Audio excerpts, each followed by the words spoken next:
So, 21. Yep. No. Hello, Hello. everybody. Yep. Yep. Hello, everybody. Welcome back to um, RPG Talk Monday Talks. We're doing chapter Pathfinder Chapter 1 Introduction Part 2. So in my last video, last talk, um, Yep. I read down to introduction and I read to the first rule. Yeah, so I did the introduction and the first rule of playing the game. Yep. I've got to the flow of the game. That's where we've got to. All right. Yep. So watch his channel for what was on the first part. Yeah, Flow of the game. Playing the game using this indeed. book. Okay. And I'm joined today by Hub and Hands. Hub and Hands, would you like to read the flow of the game for us? Give me a second. Yep, no problem. The flow of the game. Indeed. Pathfinder game is played in sessions, during which players gather in person or online for a few hours to play a game. A completed Pathfinder story can be as short as a single session, commonly referred to as a one-shot, or can stretch for multiple sessions, forming a campaign that may last for months or even years. If the game master enjoys telling the story and the players are entertained, the game can go as long as you want. A session can be mostly actions, with battles with vile beasts, escape from fiendish traps, and the completion of heroic quests. Alternatively, it can include negotiations with a baron or for rights to fort, infiltrating an army of lumbering frost giants, or bargaining with an angel for a strand of hair required to elixir to revive a slain friend. Ultimately, it's up to you and your group's determination what type of game you're playing, from dungeon exploration to a nuanced political drama, or anything in between. Nice. Cool. The first rule of Pathfinder is the game is yours. Use them to tell what story you want to tell, and be what the characters you want to be, and share exciting adventures with your friends. If any rule gets in your way of the fun, as long as the group agrees, you can alter it or ignore it to fit your story. The true goal of Pathfinder is for everyone to enjoy themselves. Remember this rule. Enjoy yourselves. That's it. Exactly. There we go. Remember this rule. Yeah. I'll even copy it to the chat. How about that? Yeah.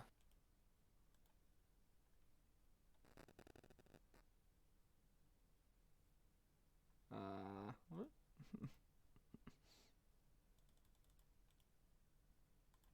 Players, everyone involved in a Pathfinder game is a player, including the game master. For the sake of simplicity, Yeah.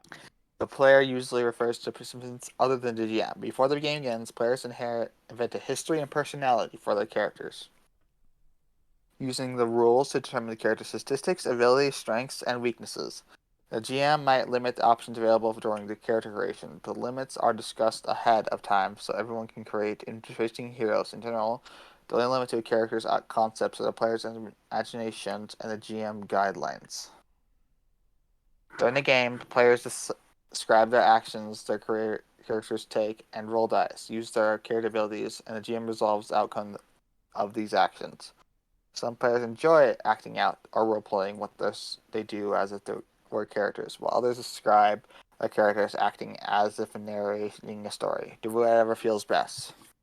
If this is your first experience with a role playing game, it is recommended that you take a role of a player to familiarize yourself with the rules and the world. Nice. The next thing is the Game Master. Yeah. While the other players create and control their characters, the Game Master, or GM, is in charge of the story and world. The GM describes all the situations players experience in the adventure, considering how the actions of a player character affect the story, interpret the rules along the way. The GM can create a new adventure, crafting a narrative, selecting monsters, and assigning treasure of their own. Or if they can instead rely on publishing adventures, use the basics for the session, and modifying it as needed to accompany the individual players and group their group styles of play. Some even run games that combine original and published content mixed together to form a new narrative. Being a GM is a challenge, requiring you to adjacent the rules, narrate the story, and juggle other responsibilities. But it can be very rewarding and worth all the work required to run a good game. If this is your first time running a game, remember that the only thing that matters is that everyone has a good time, and that includes you. Everyone else will come naturally with practice, and patience. There you go. So make sure, even if you're running the games as a games master, you're there to have fun too. If it Yeah. becomes, make sure it doesn't become work. It's supposed to be fun. So yeah, cool. Okay, gaming for all. Whether you're a GM or player, participating in the tabletop role-playing game includes a social contract. Everyone has to gather together to have fun and telling a story. For many, role-playing is a way to escape the troubles of everyday life. Be mindful of everyone at the table and so and what they want for the game so that everyone can have fun. When a group gathers for the first time, they should talk about what they hope to experience at the table, as well as topics they want to avoid, uncomfortable or even unwelcome. And everyone should agree to respect those boundaries during the play. That way, everyone can enjoy the game together. Pathfinder is a game for everyone, regardless of age, gender, race, or ethnicity, religion, sexual orientation, or any other identifiers in life experience. It is responsibility to all players, not just GM, to make sure the table is fun and welcoming to all. Nice. Cool. Okay, so tools of play. I want you to read this one. Okay. Right, tools of play. In addition to this book, there are a few things you will need to play Pathfinder. The supplies can be found at your local hobby store or online at payzo.com. Character sheet. Each player will need a character sheet to create their character and to record what happens to the characters during play. You can find the character sheet in the back of this book and online as a free PDF. The players, dice. The players and GM will need at least one set of polyhedral dice throughout most practice participants during their bring their own. Six-sided dice are quite common, but all the dice in the set can be found at a hobby game store, or online. See the dice sidebar below for more on the different kinds of dice and how they are discussed in the text. So, dice. Let me just put that in the chat. That's where we've got to. Dice. Okay, so dice. Pathfinder requires a set of polyhedral dice. Each die has a different number of sides: 4, 6, 8, and or more. When these dice are mentioned in the text, they're indicated by a D, followed by the number of sides on the dice. Pathfinder uses D sided dice, or D4, 6-sided dice, D6, 8-sided dice, D8, 10-sided dice, D10, 12-sided dice, D12, and 20-sided die, D20. If you need to roll multiple die, a number before the D tells you how many. For example, 4d6 means you roll 4 dice, all 6-sided. If the rule asks for D percentage, you generate a number from 1 to 100 by rolling 2 10-sided die, treating one as the tens place and the other as the one place. There you go. That's how you do the percentage. Yep. I'll continue reading now. Yep. Every I'll table. send this to our Discord chat actually, because they were talking about how to decide on the dice, weren't they? Yeah. Where was it? General Hangout. Yep. For now, I'll continue reading. Adventure. Every table needs an adventure to play, whether it's designed by the GM or found on a public resource. You can find exciting adventures and entire What's adventure that? path campaigns as at the They've website. started following you. So, yeah, I, okay. bestiary Okay. from I, terrifying dragons to mischievous cool. gremlins, monsters that are common threats that PCs might face, and each time has its own statistics and abilities that can be found in the Pathfinder bestiary or other monster books, and it's an invaluable resource for GMs. Monster statistics can be found on creature listings. So basically, what this means is there's a bunch of creature stat blocks you can use. You don't have to make your own for other things. Yeah. There's some. These are for examples for other monsters. So Pathfinder bestiary. There's 3 bestiaries for monsters GMs can use Yeah. for their campaigns. In the Game Master's Guide, there's a whole bunch of stat blocks for random civilians, basically, and things like that. So don't don't worry about that too much. Maps and miniatures. The chaos can of combat can be difficult to imagine, so many characters use maps to represent their battlefield. Yeah. These maps are marked with a 1-inch grid, with each square representing 5 foot in the game. Miniatures and illustrated tokens called pawns are used to represent each character and adversary they face. Yeah. And for basically additional accessories, there are a number of additional accessories you can add to your game and enhance your experience, including tools that help track the turn in combat, decks of cards for referencing common rules, like some way to look at digital character creation tools, and even background music and sound effect settings. So for digital creation tools for your first character, I suggest you find for Pathfinder, suggest you find a digital creation tool to just get your character started, and then you can transfer it over to whatever you want to put it. It's a lot better for that. Yeah. This website, what we're currently looking at, has working on the character creation tool, but it's currently in alpha. Yeah. So I'll hope this gets out really soon. Yeah. But for now, that's the character creation tools. Nice. So that's yeah. So that's tools of play. Cool. Yep. We've got basics of play. Um. Yep. It's so let's go over basics of play. Yeah. Before Um. you're becoming your first character or on adventure, you should understand the number of basic concepts used in the game. New concepts are presented in bold to make them easier to find, but this chapter is only introduction of basic play. The completed game rules are defined later in chapters, and the glossary index in the core books will help you find specific rules you need. Which is actually all the Pathfinder rulebooks are getting a remaster recently. That's really cool. Yes. So basically, they're getting remastered so people can understand them better. After the Pathfinder books can be a little confusing for new players. Yeah. That makes sense. So, That's all good. yep. So I We'll so get an if updated. you guys want to wait, a little bit, there's going to be a new remix of everything you need just to get new things. Yeah.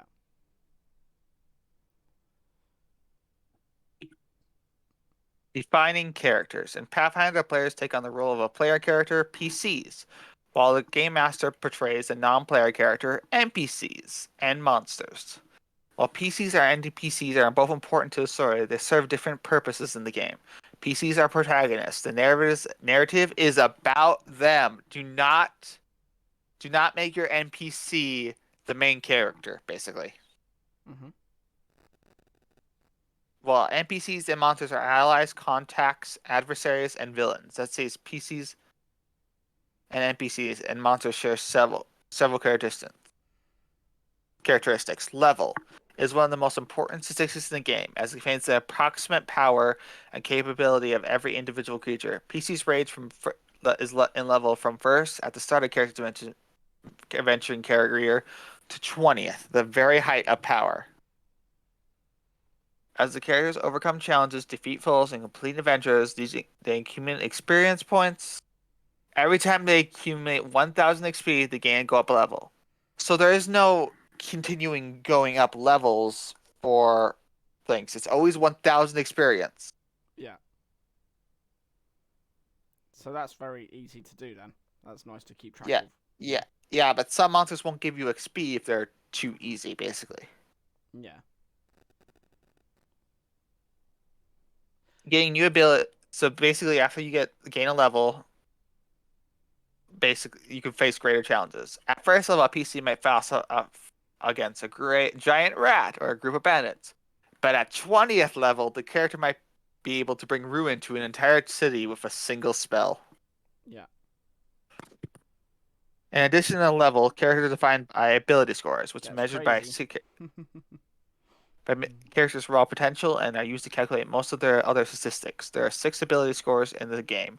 Strengths represents the character's physical might, while dexterity represents agility and ability to avoid danger. Constitution indicates the character's overall health and well-being. Intelligence represents raw knowledge and problem-solving ability.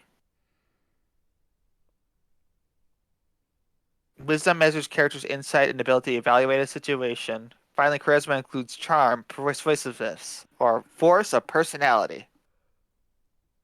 Yeah. Ability score for ordinary folk range from a low of 3 to a high of 18, while 10 representing an average humanist ability. High level characters can have an ability score that ranges much higher than 18. Because so 18 is not the limit in D&D.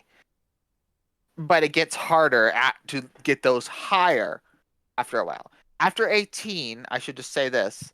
Your ability to score points only raise it by 1 every time. You can't raise Yeah. it like automatically by 2. Yeah. A bit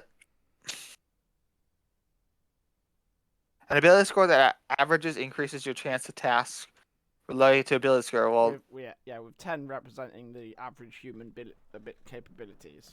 Yeah. yeah, 18 is high for like normal humanoids, and beyond that, you're God tier. Yeah. unnaturally good at this. God tier. Yeah. Not god tier. You're just naturally good at this. Cool. Gods are a thing. Yeah.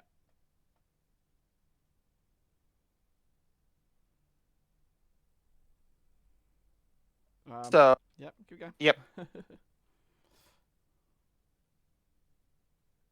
Uh, your player's character is also defined by key choices to make. Basically, your ancestry, representing your character's parents and heritage, such as human, elf, goblin. Next up is your PC's background, which describes its upbringing, and the class. So all 3 of these will determine your stats. Your heritage, where you were born from, will determine some of your stats which you increase more and decrease Yeah. in Pathfinder. Some stats decrease from certain races Yeah. because well, spiders are not the spider race is not very endearing to humans.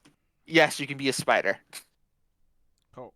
So PC's ancestry is who your parents are. Yep. And then background is like street urchin to nobility and everything in between. And then class is what you use, like wizard or druid, Spider. fighter. Yeah. Alright. In addition to these key choices, player characters also have a number of feats, individual abilities selected during character creation, and as the character increases in level, each feat has a type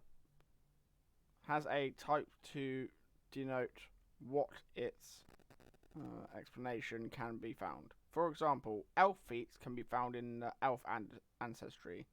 Wizard's feats, for example, grant abilities that deal with spells.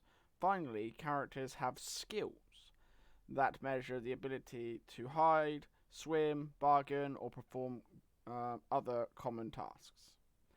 Yeah. The world as a participant. Aside from the characters and monsters, the world of Pathfinder itself can be a force to be at the table and a narrative. While the presence of the larger world can sometimes be an obvious hazard that's a powerful storm lashing the countryside, the world can also act in subtle, small ways. Traps and treasures are just as important in many tales as cunning beasts. Yeah, To help you understand these game examples, many of the use the same characteristics as characters and monsters. For example, most environment hazards have a level, yeah, which indicates how dangerous they are, and the level of magic items gives you the sense of overall power and impact on the story. that's pretty cool. So even the environment has a level to it. Makes Yes, sense. there's environmental traps and stuff would have levels and how dangerous they are. Okay. Um, and last on this docket, we've got creating a narrative. We'll read this and then wrap up this chat here. It's all good. Yep, Yeah. So yeah, do you want to read the last bit or? I'll read the rest of it. Creating a narrative. Yeah. Characters and their choices create the story of Pathfinder, but how they interact with each other and the world around them is governed by rules.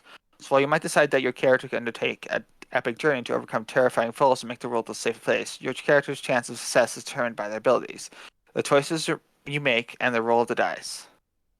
The GM determines the promise and backgrounds of most adventures, although the characters' histories and personalities certainly play a point. Once the game session begins, the players take turns describing what their characters attempt to do, while the GM determines the outcome, with the table working towards a specific goal. GM also describes the environment, other the character's action, and events. For example, the GM might announce that the character's hometown is under attack by Mirandling trolls. The character might track the trolls to a nearby swamp, only discover that trolls were driven from their swamp by a fearsome dragon. The the PC then have a choice of taking an entire tribe of trolls, the dragon, or both. Whether they decide, the success depends on their choices and the die roll made during play. A single narrative includes a setup, plot, and a campaign. It's called an adventure. A series of adventures create Setup, an plot, and conclusion. Yeah. yep, Yeah. conclusion is called an adventure. Yeah. A series of adventures creates a larger narrative called a campaign. An adventure may take several sessions to complete, while a campaign may take months or even years. Yeah. Brilliant. So that's how you set it up then. All right. Yep, yep, Brilliant. Okay. Well, we'll wrap up part 2 there.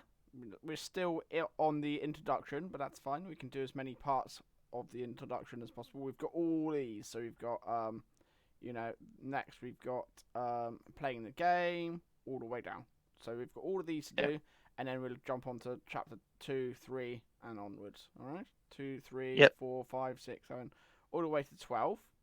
And each section has loads. So we'll be doing this quite a while. We don't need to rush through it in one go. We want it nice short clips so people can jump on and listen to it or listen to it as a playlist. So that's all fine. Yep. And we'll see you guys on the next one. Thank you for stopping by, and we'll see you next time. Bye, everyone. See ya.